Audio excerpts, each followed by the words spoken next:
Hola a todos, yo soy Javier y en este video vamos a estar hablando de Vibrio cólera y la patología que provoca que es el cólera. El género Vibrio es uno de los 4 géneros que conforman la familia Vibrionaceae. Sus miembros son habitantes naturales de las aguas y el ambiente marino. De todas las especies de este género, Vibrio cólera y Vibrio parahemolyticus son los principales causantes de enfermedades en humanos.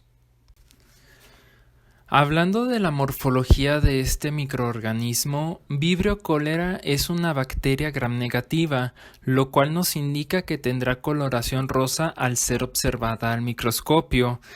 Es un vibrio, lo cual quiere decir que tiene forma de coma o es un bacilo con una curvatura en la parte media de la célula. Vibrio cólera tiene un tipo de flagelos muy peculiares, los cuales son flagelos tipo 4. Estos flagelos llevan a cabo una forma poco común de desplazamiento denominada movilidad a tirones. La movilidad a tirones es una variedad de movilidad por desplazamiento sobre una superficie sólida y consiste en que se logra el desplazamiento de la célula mediante la extensión y la retracción de los flagelos. Este tipo de flagelos aparece únicamente en células bacilares. Este movimiento, para ser describido de cierta forma, es muy similar al movimiento que realiza un gusano al momento de desplazarse. Los flagelos se van a estirar y se van a retraer para poder brindar el movimiento de la célula. Este tipo de motilidad puede posiblemente favorecer el desplazamiento sobre los tejidos del hospedador y supone también estar implicado en procesos de transferencia genética durante la conjugación. Hablando de las necesidades bioquímicas o metabólicas de este microorganismo, Vibrio cólera es una bacteria aerobia o anaerobia facultativa.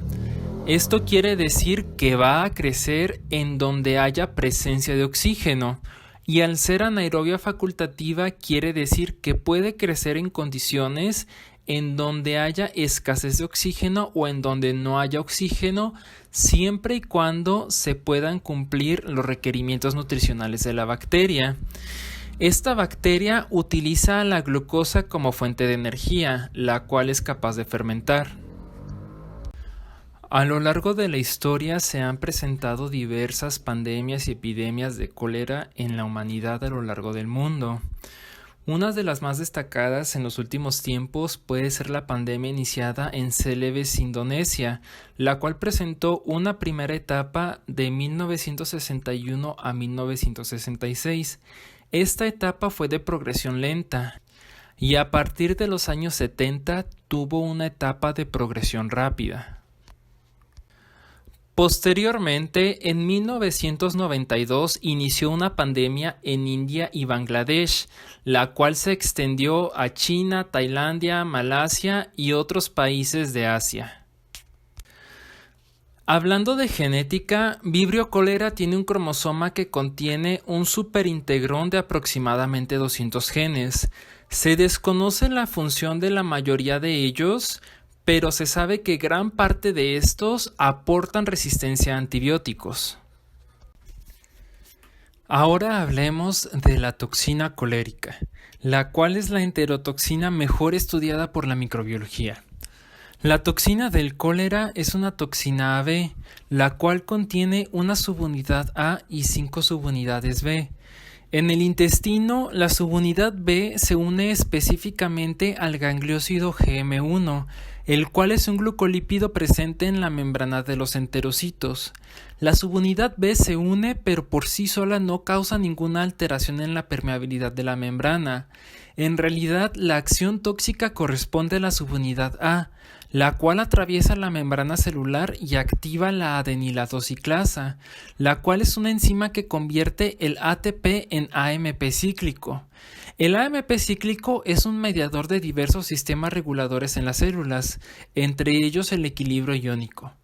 El incremento en los niveles de AMP cíclico provoca la secreción de iones cloruro y bicarbonato a la parte exterior de la célula. Este cambio en las concentraciones de iones provoca la secreción de grandes cantidades de agua a la luz del intestino, lo cual dará como producto a la característica diarrea provocada por Vibrio cholera. Hagamos una revisión más simple para que quede lo más claro posible. La toxina colérica se compone de dos partes, una subunidad A y 5 subunidades B. La subunidad B se encargará de la unión al enterocito y la subunidad A de la activación de la adenilato ciclasa. Una vez la adenilato ciclasa esté activa, esta se encargará de convertir el ATP en AMP cíclico. Este cambio hará que salgan iones cloruro y bicarbonato de la célula, lo que provocará la pérdida de agua de los enterocitos, lo que dará como resultado a la característica diarrea producida por Vibrio cholera. Bien, ahora hablemos del diagnóstico de Vibrio cholera. Para esto existen métodos moleculares, inmunológicos y microbiológicos. Son estos últimos en los cuales nos vamos a enfocar en este video. En México se cuenta con la norma oficial mexicana 016 para la vigilancia, prevención, control, manejo y tratamiento del cólera. Esta nos brinda los métodos necesarios para el aislamiento, caracterización bioquímica y aglutinación de Vibrio cholera. Iniciando con la recolección de muestra, la muestra de heces por Vibrio cholera es muy característica. Es una muestra acuosa, clara y fétida. De forma convencional se le conoce como jugo de arroz debido a la apariencia que presenta. Iniciando con la parte del laboratorio, agar-TCBS es el medio de cultivo que se prefiere para el aislamiento de Vibrio cholera.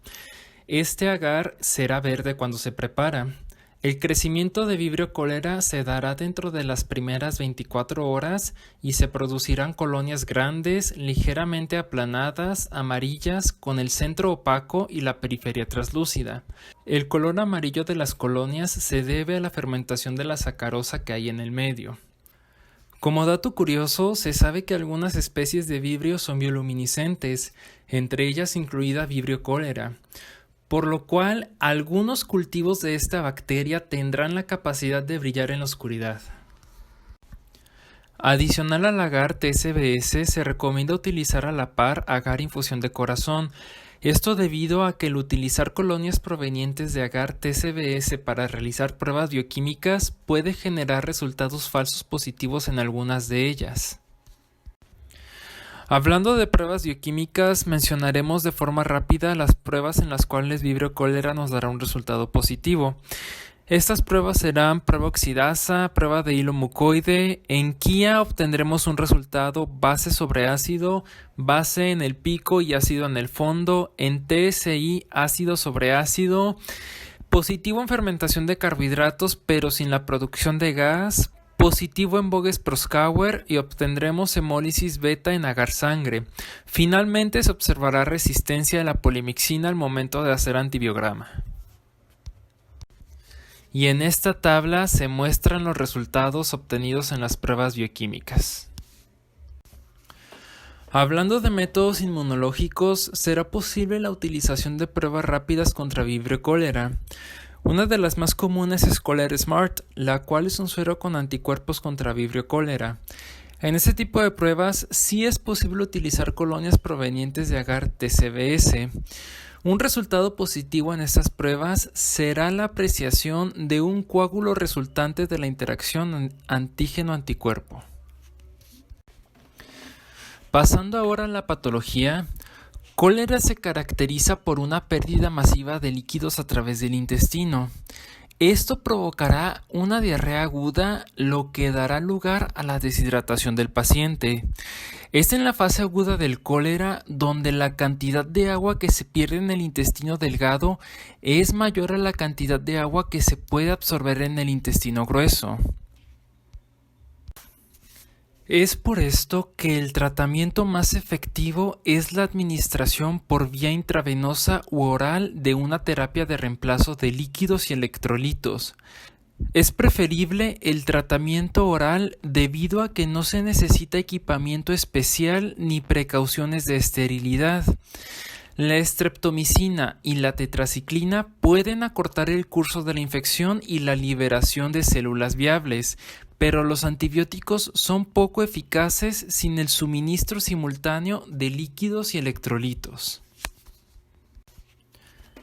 Ante este tipo de infección provocado por Vibrio cólera, así como otras infecciones gastrointestinales, las medidas más importantes para la prevención son las medidas sanitarias como el tratamiento adecuado de aguas residuales, así como consumir siempre agua purificada y evitar el consumo de carnes, pescados y mariscos crudos, además de la desinfección correcta de frutas y verduras que serán consumidas crudas. Finalmente hablaremos de cólera en México. En el periodo de 1991 a 1999 se reportó una epidemia en México con 45.792 casos, de los cuales hubo 552 defunciones. Y posteriormente, en el año 2013, se reportó un pequeño brote reportado con 2 casos en el DF, 159 casos en el estado de Hidalgo, 9 casos en el estado de México, 2 casos en San Luis Potosí y 8 casos en Veracruz. Y así concluimos este video. Aquí les dejo la bibliografía utilizada para la realización de este video. Gracias.